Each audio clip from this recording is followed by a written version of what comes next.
Think about the students in your class. Some may have a personality that's introspective, interpersonal, sedate. Others may have a physical, outgoing, and kinesthetic personality. Now think about the different ways that the Savior taught his disciples. Certainly he taught different ways at different times for different reasons, but I think he also taught certain personalities in different ways. For example, we see Peter and Andrew hauling in the load of fish on the right. Couldn't he have just sat them down and explained to them what it meant to be fishers of men? Perhaps he knew they needed a different way to learn that lesson. In our lesson in Matthew 20, 1 through 16, we're going to talk about the parable of the laborers in the vineyard. When you look at your possible learning activities, it has two different activities that you could use to help prepare students for the lesson. One of them is for the more outgoing physical personalities, and one would be more introspective. Consider the students in your class.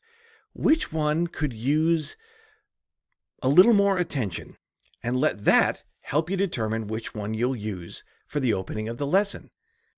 And for those of you who are doing a video conference or a Zoom class, don't forget that you can still use this first activity. And this could be a great way to have your students turn on their cameras if that's a problem in your class, so that each student can demonstrate the action that they are doing. Take a look at this top activity. You're asking students to hold a book out in front of them for 2 minutes. And then every 30 seconds, you invite another student to come up and hold the pose. And then afterwards, ask student how they felt about the activity when every student earned the same reward, even though they had done different work. This is to help set the stage for the parable of the laborers.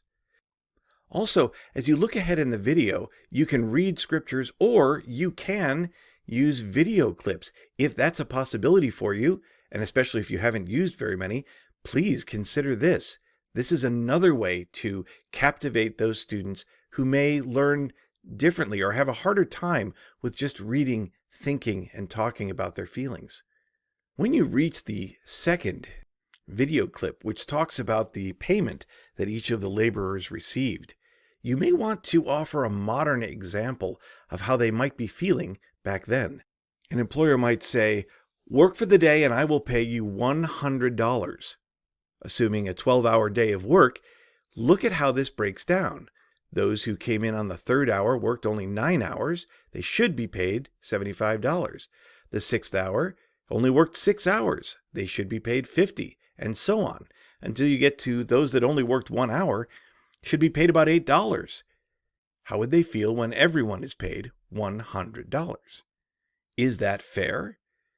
Now, you could use a chart like this, but my recommendation is if you want to engage the students, especially those that need to be doing more, let them do the math.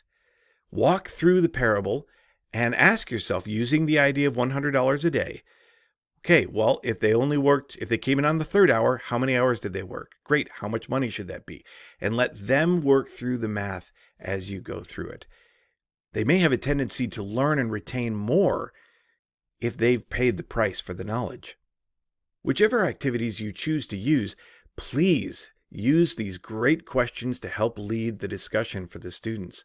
What lessons can we learn from this parable? And then make sure we don't run out of time for Elder Holland's amazing talk about the lessons we can learn from this very topic. I hope this helps you get your students involved, especially those who may not be as interested in just sitting, listening, and sharing. Remember that the Savior knows how to teach all types. And although we can't do everything he did in our classroom, we can at least ask those questions. I hope this helps.